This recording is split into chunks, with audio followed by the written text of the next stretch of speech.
Harka fuunee kabajamtootaa fi jaalatamtoota ijoollee Oromoo baga nagaan jiraattanii sa'aatii kana geettanii sheer waliif godha. Oro 2020 kuni bakka inni deemuuf hin beeknu miidiyaa haarawaa Oro 360 jechuudha ifama. Oro 360 jedhama. Sheer waliif godha. Yaada gaggabaabaa wayii qabadhee dhiyaadhee jira. Wal biraan naagahame. Haguma jira waa dubbatan gaafa du'aawwan dubbatan hin jirtu.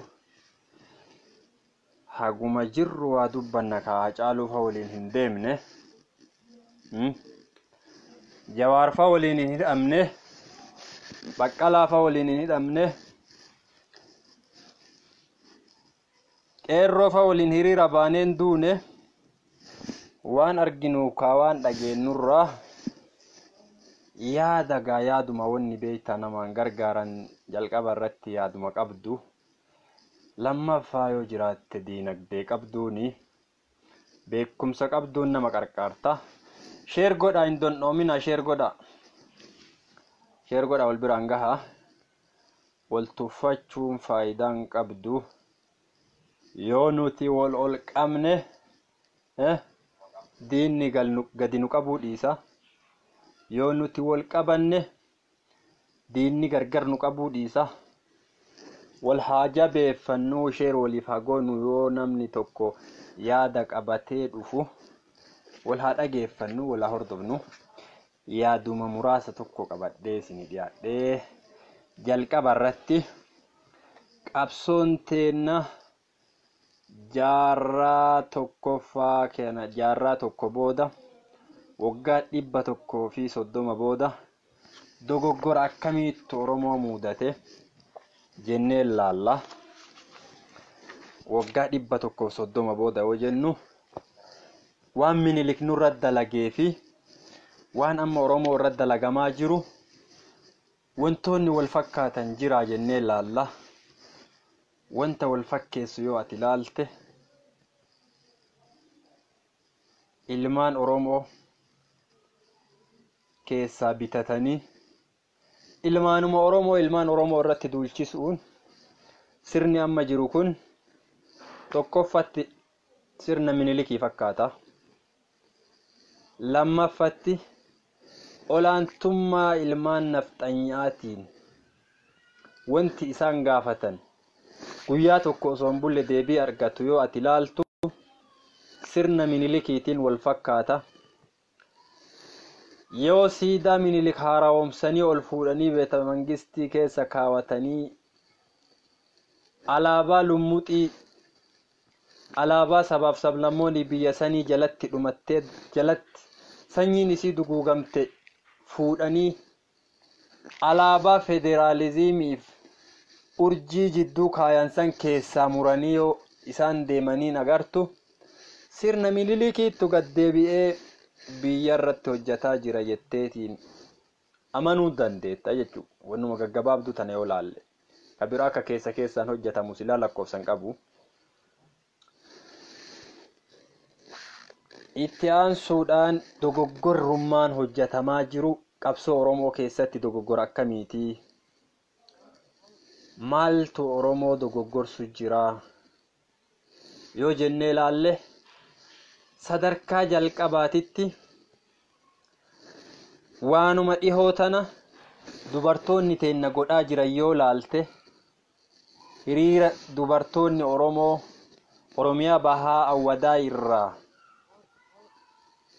haala nama gammachiisuun jalqabde san Oromoon guutuun Oromiyaan naannawa Arsii keessa jiran Oromoonni naannawa Arsii keessa jiran Oromoonni naannawa Shawaa keessa jiran Wallagga keessa jiran Wallo keessa jiran Jimma keessa jiran Baale keessa jiran Gujii Boorana keessa jiran wal fakkaatanii dubartoonnummaan wal fakkaatanii ol ka'uu dadhabuun isaanii qabsoo teenna tana istiraateejiin ganna shanan dabre ittiin deemamaa ture sun hanqina qabaachuutu namatti mul'ata.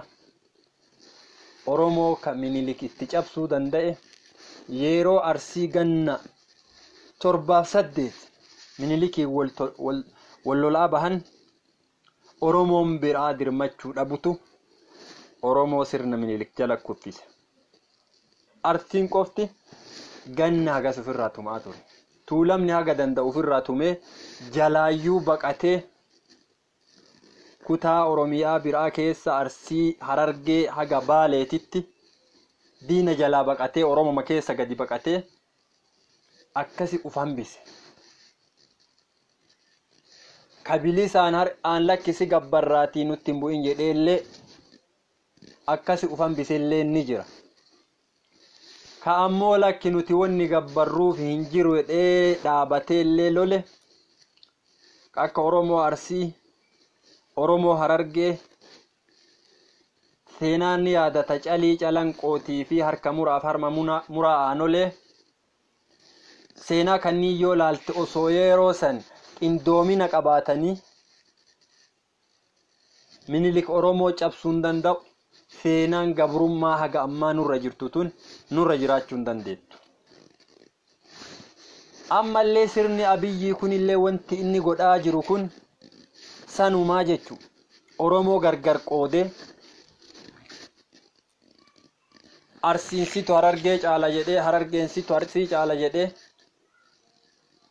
kaan malaan sobaa kaan dhayaa asiin dura abaa'oo jedhee shanee jedheetiin Wallaggaaf Gujii tumaa ture. Gaafa Wallaggaaf Gujii laaffise Arsiif Harargeetti dabree kun otumu jira. Yaa Oromoo wal faana ol ka'a. Wallaahi yoo Oromoon guyyaa lamaaf wal faana bakka jirtu kutaa jirtu ol kaate waraana Abiyyii kanaa miti. Akka Mallas Zeenaawii jedhe waraanni Afrikaa Oromoo dhaabuu hin danda'u. Tanuma amani Oromoo. Tanuma amani tanuma takkatti godhi. Tanuma amani. Waan Dr. Mararaan jedhe yaadadha. Warri adii fi Rabbillee kan nama gargaaru yoo abbaan jabaate qofa. Yaa Oromoo qabsoo teenna faffacaanee qabsoofnu tun fiixaan nun baaftu nu miti. Abiyyii fi mootummaa Abiyyii kanaaf Oromoo dhiira osoo hin taane qeerroo osoo hin taane qarree fi hawwanni qofti gahaa. Mee hawwatumaa fi qarreen wal faanaa kutaa Oromiyaa jirtan guutu amantaa waliin qoodina.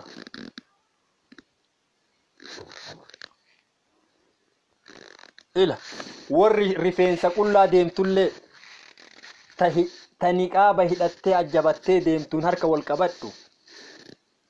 Ta kofoon deemtullee ta uffata aadaa uffattee deemtuun wal qabadhu. Guyyaa takkatti Oromiyaa tana golgoleessimee waa ajaa'ibaa dhageetta. Yoo furmaanni Itoophiyaa bariisaa saniin argamne hiriira urga gaafa Jawaar hidhameetii jeequmsa ka'u caalaa wanni mootummaa bilchiginnaa rifachiise dubartoota awwadaa itti dheengadda baatesan. Dubartoonni akkasitti awwadaa itti dheengadda baatesan miidiyaalee hagamtu irraa dubbate yoo beektan. Qabsoon dubartiin harkaan qabatte dalaga mafeete haa taatu dalagaan dubartiin abbaa itti taate inuma fiixa geetti. Wanna tokkollee shakkiin qabaatina. Wanni an amantii qabdu waliin qoodini ka rifeensa qullaa deemtu amantiin keellee siyeeyamee rifeensa qullaa deemtus ta hijaaba qabdu wal qabadhu. Qabsoo teenna karaan ittiin bilchiginnaan kuffisaa jirtu warra amantii tedhanii amantiif akkana godhan jedhanii immeejii qabsoo Oromoo balleessu jirani. Wal qabadhaa gadi baha. Amantii qabdaniin mul'adhaa gadi baha. Akka abbootiin amantii warri dhiiraa itti wal qabateetiin biyya alaa kanarratti irra hojjetaaru kanatti biyya keessatti abbootiin amantaa irratti hojjedha. Shira biltsiginnaa fashaleessa. Oromoo qabsoon teenya bakki isiin ol ka'uu dadhabdeen bakka amantaan nu qoodantan. Wanni warri adiinillee dhagahu waan amantaa tana keessa buufnaan warri adiinillee waan keessattuu maqaa amantaa islaamaa yoo itti dhahan abbaa fedhe amansiifata. Qabsoon teenya faallaa haasaa biltsiginnaa haasaa dippiloomaasii warraa taatee mul'achuu qabdi bakka jirtu cufatti. Abbootiin amantaa islaamaaf kiristaanaa ortodoksii waaqeffata walgayaa gadi bayaati balaaleffadha. Amma Oromoo tuulamaa ta'a. Diinni lafa isii irraa buqqisee lafee isaanii cabsee ilmaaniif haadhaaf abbaa gargar bittanneesse Oromoo keessatti baqatee Oromoo keessatti dhalatee Oromoo keessatti kutaa Oromoo biraa keessa guddate amantiif si ajjeesan jedhanii miidiyaalee garagaraa irratti walirra nu duulchisu jiran. Keessattuu ijoolleen tuulamaa ta waliin dhalannee waliin guddan warra qaamaan isin beennu warra waan badaa isinirraa argaarru jira. Dhaabaa waan akkana. Diinni osoo amantiif isin qusate kaleessayyuu lafatee sanirraayyuu isin hin buqqisu. Bakka isin itti dhalattan dachii tufaa munaa irraa isin hin buqqisu. Dachii galaan irraa isin hin buqqisu. Dachii agarii tulluu dachii jeneraal Taaddasaa Birruu irraa isin hin buqqisu. Har'a amantaa isin arganii kaleessayyuu amantaa sanuu isaantu isinif fide amantaa isinif fidan saniinuu qabatanii isin waliin hin jiraan. Amantaa keessaniifillee isin hin jaalatan. Lafee teessaniif isin hin jaalatan. Lafa teessan qofa jaalata diinni yaa Oromoo. Feetu ila. Feetu ati ortodoksii halkanii guyyaa beeta kiristaana gadi hin baane ta'e. Abadan naftanyaa biratti hin jaalatamtu. Haga ati Oromoo taate. Tana bee. Tana ufitti himi ilma keetitti himi niitii teetitti. Haga ati Oromoo taatetti naftanyaa biratti hin jaalatamtu. Naftanyaa ka'uuf kabachiifnu quba funyaan kenneeti malee kadhannee uf kabachiisuu hin dandeenye. Nagahaan naftanyaan wal kabajinee jiraachuu inuma hin dandeenye. Oromoof naftanyaan ka wal kabajitu guyyaa isaan dachii Oromiyaa ta Oromoo ta'utti beekan guyyaa isaan Finfinneen ta Oromoo ta'utti beekan guyyaa afaan Oromoo afaan Amaariffaatiin ol ta'uu isaanii amanan guyyaa isaan ilma Oromoo akka isaaniin wal qixa ta'etti amanan qofa Amaaraa ilmaan naftanyaa tanaan wal dhageennee waliin jiraachuu dandeenya. Yookaan akka Jawaar baane san osoo biyya tana muruu barbaanne jedhe bara. Sa'a 24 keessatti Oromiyaa bilisoomte Oromiyaa walaboomte dhaabuu ni dandeenya.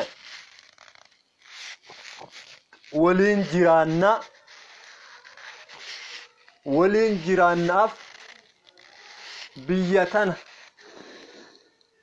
federaalizimii dhugaa ijaarree waliin jiraannaaf filannoo fi marii keessa seennee jedhe godhuu dandeenya ture 2018 godhuu danda'ama ture Oromiyaa biyya jedhamtu ijaaruu danda'ama ture. Dogoggorri ilmaanuma amma naftanyaan bitattee nuun dhaantu tanaan nurratti raawwatan. Ilmaan ideoloojii naftanyaatiin guddatte amanutu dogoggora guddaa ta'e Oromoo keessatti. Ilmaan seenaa Minilikii malee seenaa Taaddasaa Birruun been ilmaan seenaa Minilikii malee seenaa Waaqoof guutuun been ilmaan seenaa Minilikii malee seenaa jaarraa abbaa gadaan been ilmaan seenaa biraa dhiisi seenama Finfinnee sanuun been seenaa Faasiladas seenaa Gondar malee seenaa Finfinnee sanuun been ilmaan Oromooti ilmaan abbaa gadaa teetteeti qabsoon Oromoo achi dogoggoramte.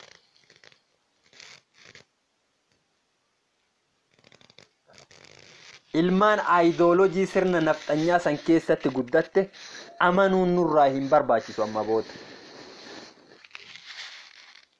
amma booda Oromoon filannoo harka isaatiin fedhu rifereendamii fedhu yoo akka Oromoon fedhetti biyya san waliin ijaaranna jedhan malee amma booda Oromoon negotiationii filannoo maali negotiationii kana keessa iyyuu seenuun qabaata. Kanu kabanye kabajuu seerri kamtuu nun ajaju jedhe mucaan weellisaan. Amaara diratti guyyaan Oromoon kabajaa argattu tokkoffaa yoo biyya Oromiyaa jedhamtu harka isii keessaa qabaatte Oromoon. Akka amma TPLF goote kanatti yoo biyyi Oromiyaa jedhamtu ilmi Oromoo keessatti muree murteessuu danda'e qofa.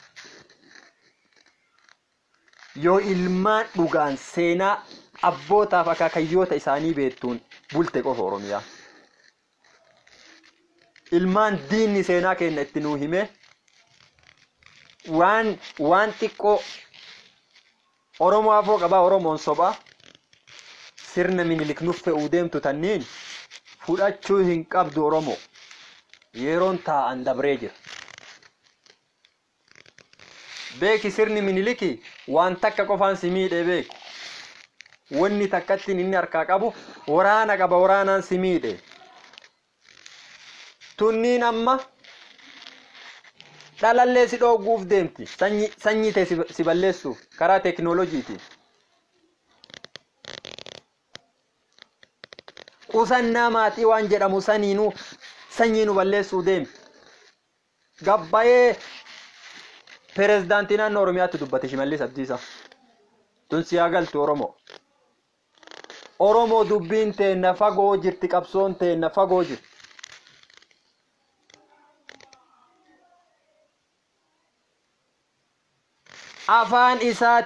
Afaan isaatiin Shimallis Abdiisaa waan nuun jedhe Arsii Harargeen akka bishaan eelee irraa olii gaggaragalteedha.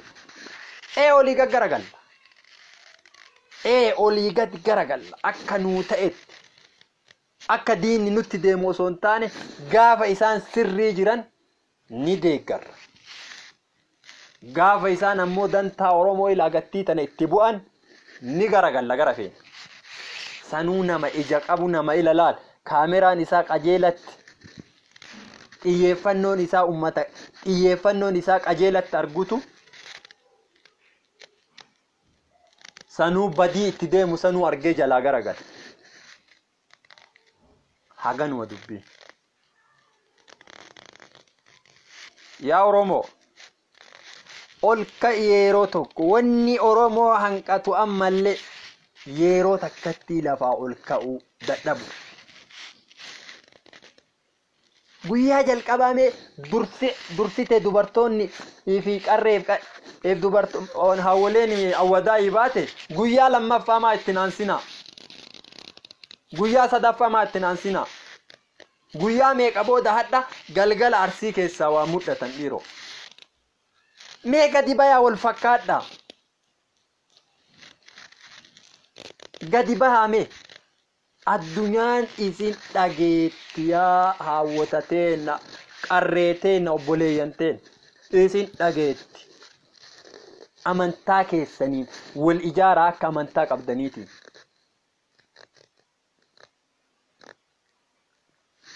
Mucayyoo seenaa duulaa Jinjimoo Sallaalaame jabduun akka isii isin keessaa gadi ba'uu qabdi. Qabsoon biyyaa ka jabaachuu dandeettu, qabsoon biyya alaa ka fudhatama argachuu dandeettu yoo qabsoon biyya keessaa jabaatte qofa. yoo qabsoon biyya keessaa laafte qabsoon biyya alaatti godhamtu fudhatama dhabaa deemti. Qabsoo biyya keessa finiinsuun baay'ee barbaachisa. Qabsoo keessatti namni ni du'a shakkiin qabaatinaa kan abbaa rabbi irra oolche ammoo rabbi qofa beeka. Shakkiin qabaatina qabsoo keessatti akka namni du'u shakkiin qabaatina. Ammoo akka dhiinni jiguuni dhiinni danfa akka dhiinni danfuun furmaan illee dhufa. Du'an malee qabsoon milkoofte takka illee hin jiru. Takka illee. Ameerikaan hadha diimokiraasiin addunyaan guutuun beeytutuuni wareegamni meeqa itti kafalame hayyuun meeqa irratti ajjeefame walqixxummaan gurraachotaa fi walqixxummaan ummata adii dhufte. Walqixxummaan sabaaf sablammoota Itoophiyaatiif walqixxummaan ilmaan nafxanyaa ka dhufu yoo jabaattee qabsooftee duutee qabsoofte seenaa godhuu dandeetta. Nuti namaan qixa jettee akka jarri uf beettutti nuti nama kamuun caallu jettee akka jarri uf beettutti qabsoon mootee itti garsiifte. Gurraacha Ameerikaa bar akka isaan womaan beenne akka isaan gabraatitti akka isaan ergamuu fi dhagaamuu ka baatuu qofaaf uumamaniititti akkas ilaalaa ture warri adii. Ammoo nutis biyya bulchuus hin dandeenna, teknoolojii feete uumuu ni dandeenna, paayileetii ta'uu ni dandeenna, maal ta'u waan adiin ta'e kamuu ta'uu ni dandeennaadha. Ilmaan nafxanyaallee Oromoon akkuma bas qotee isaan nyaachisu. Lafa inni qotu sanuu yoo magaalaan itti dhiyaatte irraa ari'aniitiin mana irratti fooqi irra ijaarachuu. Haqattii tana qofaaf Oromoon lafarraa jiraattuufi. Baadiyyaa keessaa qottee akka atin firaafiree fi kuduraa muduraa waan jiru guutuu qamadii qottee fi sangaa gabbiftee fi magaalaa fidduuf qofaaf si feeti. Achi booda jiraachuu Oromootu dhagahuun feetu nafxanyaan. Haga ammaatti ilaalchaaf yaada isaanii yoo ati ilaalte ummata hin jijjiiramne.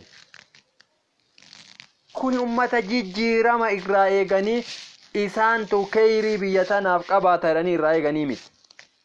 Beekaa warraatii fi wallaalaa warraallee waluma qixa. Doktorri warraa qotee bulaa Oromoon gahu. Profeesarri warraa qotee bulaa Oromoon gahu. Uumamaan rabbi hayyummaa sii kenne yaa Oromoo. Hayyumma matan teetanatu ati karaa haqaa karaa qulqulluu deema jetta.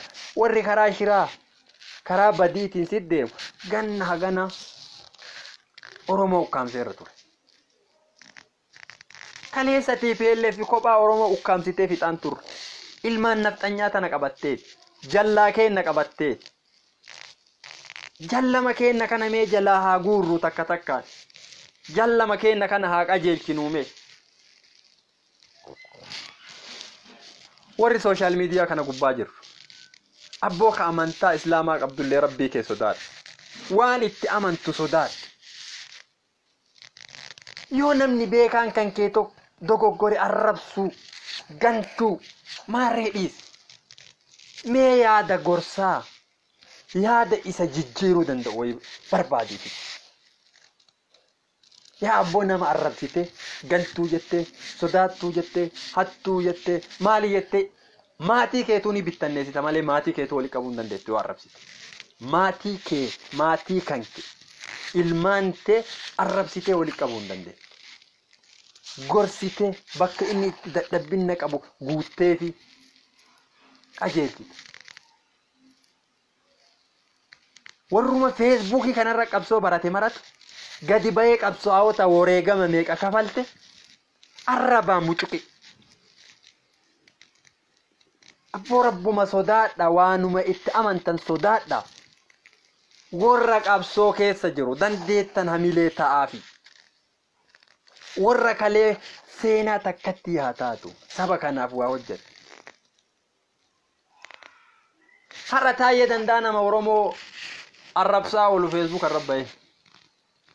in arrabsina irraa guddadhu isan arrabsin yoo dandeette gorsa san keessa wanni isa onnee tuqu jiraachuu mala gorti yoo dandeette ka osoo sabaa hojjetu dogoggoree miti ka osoo at agartu sirra duulee Oromoo girrisaa jedhee arrabsu kan ilmaan Oromoo hayyoota Oromoo kana gantuu godhee inni irraa haasa'u kan badama kana jechuudha. Arrabsuun isarraa waa fayyadamuu takka illee hin dandeessu. Yoo ati arrabsitu fiihu nama badaa beektaa yoo ati arrabsitu itti jabaataa deema jabaataa onnee horataa deema. Ilma namaa kana yoo ati yaada gaarii kennitee gorsitu hamilee dhabaa deema. Jechi ati jetteen jechi gaggaariin ati jetteen kun isa booji'aa deema. Wanti gaariin nama booji'e haasofni gaariin nama booji'ee si hawata. Wanni hamaan si dhiiba. Kana beekaa jira. Yoo fakkeenyaaf hooggantoota Oromoo warra kaleessa Oromoo wareegama guddaa kafalee dabre kan ammallee keessa jiru bilchiginna galee maalii ta'e lafa gas kennanii fi maarree gas kennanii fi deemee waan ati jettu waan ati irraa haasoftu kanatti jabaatee sanuma godha. Sanuma hojjeta. Yoo ati ammoo kalee waan hagana gahu guutuu nu dalaydanii maaluma isin mudate hardhallee bar seenaa baay'ee nu hojjechuu dandeettatti hamilee itti goote qiniinnatee du'e seenaa hojjetu yaala. Yoo ati arrabsite ammootu yoo badii seenee jiraate badii san itti fuufa malee isin deebu. Tana naaman. Dhaabbilee siyaasaa Oromoota jara. Wanni isaan mataa walitti qabuu dadhabe. Mataa isaanii walitti qabuu dhoowwe warra sooshaal miidiyaa irra jiru kana kutaan deeggaruun gosaan deeggaruun kaan irratti duuluun yaada wal fakkaataa kenninume yaada tokkummaa Oromoo yaada tokkummaa amantiilee Oromoo yaada tokkummaa dhaabbilee siyaasaa Oromoo yaada ummata Oromoo kutaan akka waliin qoonne godhu qofamee haa kenninu. Carraa miidiyaa fayyadamuu ni qabna. Kun waan amma miidiyaa kiyya banadhee akka fedhe haasa'u jira. Namni cal'isnaan jedhaaru hin jiru. Yoo cal'isnaan jedhan illee na cal'isiisuu hin danda'u hin jal'isuu jechuudha. In haasa'a gafe. Garuu wanni nu godhuu qabnu wanti nuti hojjechuu qabnu murtaa'aa ta'uu qaba. Meedhiis yaada negatiiviin wanni ati qajeelchuu dandeettu tokko illee hin jiru. Come with positive idea. Positive yaada positive ta'e. Nama tokko nama fakkeenya naa ta'u social media kanarra yoo isinitti nama ebaluun isaan beekamne hawwii aanolee hordofmee nama isa waa irraa baratta. Waa irraa baratta. Balaan feete Facebook kanarra yoo gadi buute yaada mataa namaa walitti qabu fidee dhufa yeroo cufa laal nama san waa irraa baratta. Warri social media kana gubbaa jirru yoo yaada Oromoo ijaaru qabannee as ka deemnu taate Oromoon lafarra jirtu waan baay'ee nurraa baratti. Goma warri social media irraa oofu kana faana gugatteetiin waliin qooddu warri social media mee saayidii tokko mee qinaa tokko qabadha yaada pozitiivii qabadhaa deema aga dandeessanii. Dhiibbaan keenya guddaan sirna nama nyaataa kanarratti haa ta'u. Please qabsoo biyya keessaa wal fakkeessuuf social media kunillee wal fakkaatuu qaba. Dhiibbaan isin gootan wal fakkaachuu qaba. Dhiibbaan keenyas ka humna godhatu yoo wanti nuti hojjannu direction wal fakkaatu qabaate. Yaada garaa feene yoo qabaanne yaadni keenya positive yoo ta'e wal fakkaataa jechuudha. Wal qarqaaraa jechuudha.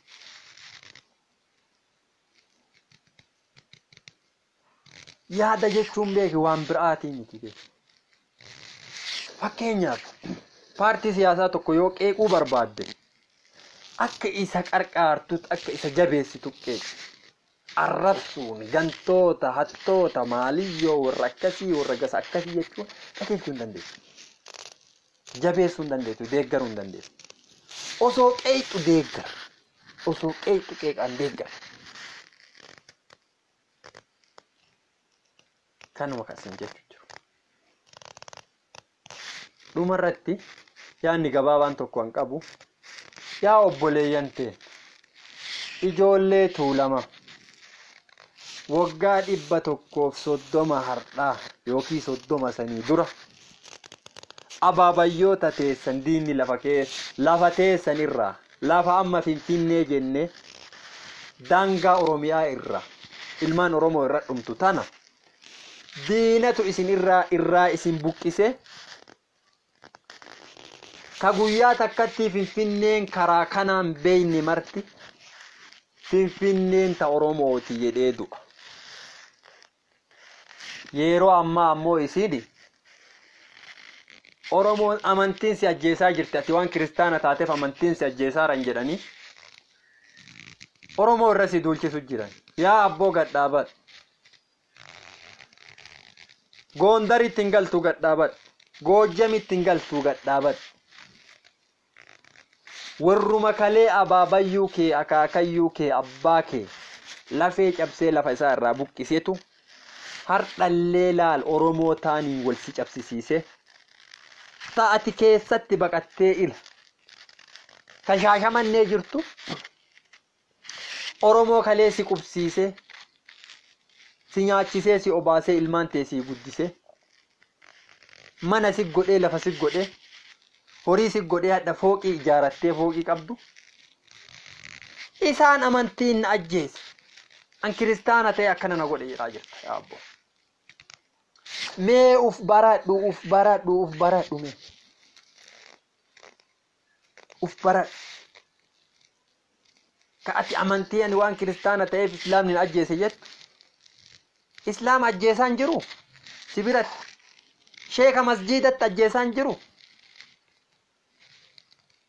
ummata salaata rabbii keessa jiru masjiida itti tokkosutti hin jiru kan argaan jirtu kanumarraa waa hin xiinxallitu akkamitti amantaaf na ajjeesan jette.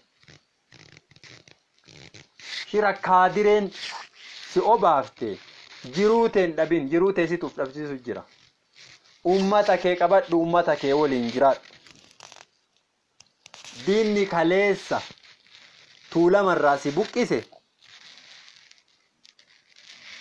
Oromoo ati kalee itti baqattee waliin jiraattee hortee ilmaan horattee barsiifattee hadha ilmaan tee biyya bulchuuyyuu geette kanuma sitti ijaareetiin gowwaa kee qabatee si gaddeebi'eeti hardhallee bakka itti qubatte tanaallee warra ati qubattee waliin si buqqisuu deema. Tana beeki gadhaabadhu.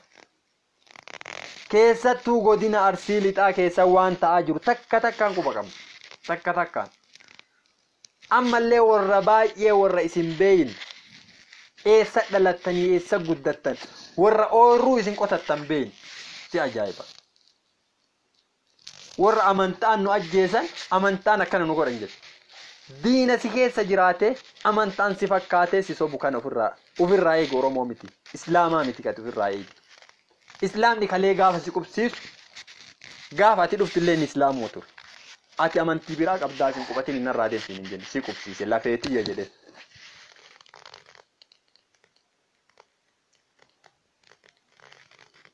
Bilis uf baradhaamee dammaqa. Kaleellee diinni isin keessaan nu seene hardhallee isin keessaan nu seenin seenaa goobana daaceetitti hin deebiina. Seenaa Taaddasaa Birruutitti deebi'a. Taaddasaa Birruu ta'a. Goobana daacee hin ta'ina. Agarii Tulluu ta'a.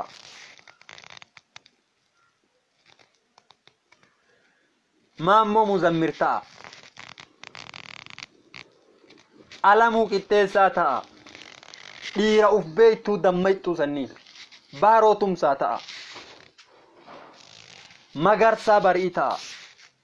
Magarsaa bari ilaal dhiira dhugaan saba kanaa qabsoofte tokkummaa islaamaatiif kiristaana osoo gargar waliin qoodin nama 11 bakka takkatti itti rashanan nu amantii fi miti qabsoof sabaaf qabsoofna dhanii waliin du'an akkasitti huba